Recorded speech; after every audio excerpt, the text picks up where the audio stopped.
भारत के स्वतंत्रता संग्राम का क्षेत्र बहुत व्यापक था। इसका जो अनेक पहलू थे उनमें सामाजिक, राजनीतिक और आध्यात्मिक तत्व भी शामिल थे। इन सबको लेकर हमारा स्वतंत्रता संग्राम आगे बढ़ रहा था और वनवासी क्षेत्रों से लेकर गांवों तक इसका विस्तार भी हुआ था। लेकिन ब्रिटिश इतिहासकारों ने और उसके बाद वामपंथी इतिहासकारों ने केवल जो प्रसंग थे स्वतंत्रता संग्राम के उनके नकारात्मक रूप में ही प्रस्तुत किया और अनेक जो प्रसंग थे उनको तो अवहेलना की गई, उनको सामने लाया नहीं गया। लेकिन वर्तमान सरकार ने नरेंद्र मोदी के नेतृत्व में जो अमृत महोत्सव का शुभारंभ किया, उससे इतिहास के अनेक जो अनछुए पहलू थे वो सामने आ रहे हैं। नकारात्मक का भाव हट रहा है।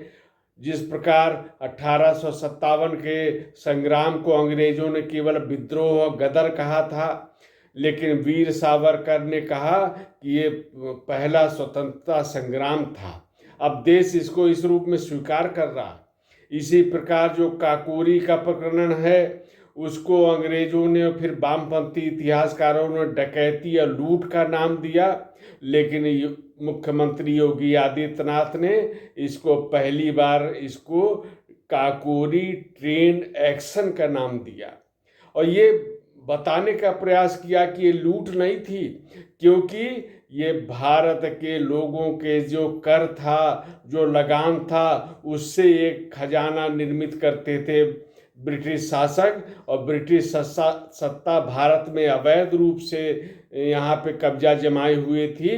तो जो हमारे स्वतंत्रता संग्राम सेनानी थे उन्होंने काकोरी में एक एक्शन किया और ये एक्शन अंग्रेजों की सत्ता के विरुद्ध एक्शन था। इसलिए इसका नामकरण जो है वो काकोरी ट्रेन एक्शन ही हो सकता है और यही उचित है। यही हमारे जो स्वतंत्रता संग्राम सेनानी थे जिन्होंने इस घटना को अंजाम दिया, उन सब के प्रति भी सम्मान है। यही इसका मूलभूत भाव भी है। इसी रूप में इसको समझना चाहिए। इसके अलावा जो काकोरी में हुआ वो पूरे देश में के लिए एक भी संदेश था। केवल 4,000 रुपये इसमें मिले थे, लेकिन जो हमारे सेनानी थे वो जानते थे कि केवल इस घटना से मात्र से कुछ बहुत बड़ा परिवर्तन होने वाला नहीं है, लेकिन जो वो एक संदेश दे रहे थे एक्शन के माध्यम से, उसने अंततः पूरे देश में जो स्वतंत्रता संग्राम था उसको आगे बढ़ाने में अपना योगदान किया है। देश के बड़े बड़े प्रतिष्ठित लोगों ने इनके मुकदमे लड़े और ये जो ट्रेन एक्शन था इसकी वर्षगांठ पर योगी आदित्यनाथ ने काकोरी में जाकर शहीदों को श्रद्धा सुमन अर्पित किए। उन्होंने यहीं पर मेरी माटी मेरा देश जो अभियान चल रहा है, जो कार्यक्रम चल रहा है, उसका शुभारंभ भी यहीं से किया और शिला पट्टकम का भी लोकार्पण किया। और इस तरह एक जो पूरे प्रदेश में, देश में जो एक ये जो मेरी माटी मेरा देश ये कार्यक्रम चल रहा है, इसमें फिर वही अनछुए पहलू भी उजागर होंगे। जो ग्राम पंचायत से लेकर नगर निकाय तक जो भी हमारे शहीद थे या स्वतंत्रता संग्राम सेनानी थे उनका भी उल्लेख होगा शिला फलकम पर। और जो अमृत महोत्सव है उसका विजन भी सामने आएगा।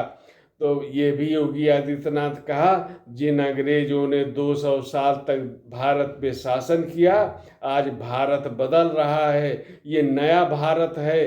इस भारत में ने अंग्रेजों को पछाड़ कर और भारत को 5वीं अर्थव्यवस्था बनाने में सफलता प्राप्त की है। और ये नरेंद्र मोदी भी कहते हैं कि अगर उन्हें तीसरी बार जनादेश मिला तो भारत दुनिया की तीसरी सबसे बड़ी अर्थव्यवस्था बनेगा। हम देख रहे हैं कि अमृत महोत्सव के माध्यम से जन जन में देश के प्रति एक जागरूकता का भाव आया।